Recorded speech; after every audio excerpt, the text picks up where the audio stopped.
ময়মনসিংহ রহমতপুর মোড় সোমবার আনুমানিক 2টার দিকে গ্যাস পাম্পে আগুন ধরে গেছিল। এখানে হাজার হাজার লোক তা উপভোগ করতেছিল বা দেখতেছিল। আগুন নিয়ন্ত্রণে আনতে পারতেছে না ফায়ার সার্ভিস। অনেক লোক নিহত হয়েছে বা আহত হয়েছে। এদিকে পুলিশের একটা গাড়ি যাইতেছিল অনেক আতঙ্কের ভিতরে। মানুষ দেখতেছিল। আমি গাড়ি থেকে নেমে হাঁটতে হাঁটতে আগুন দেখতে যেতেছিলাম রহমতপুরের দিকে। আমি এখানে মনির ভাইকে ডাকছিলাম আর যাইতেছিলাম ভিডিওটা চালু করে।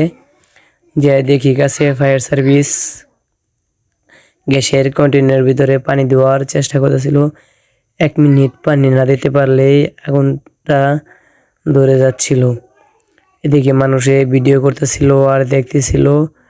হঠাৎ করে চোখ চলে গেল ফায়ার সার্ভিসের দিকে। দেখি ফায়ার সার্ভিসের কর্মীরা অনেক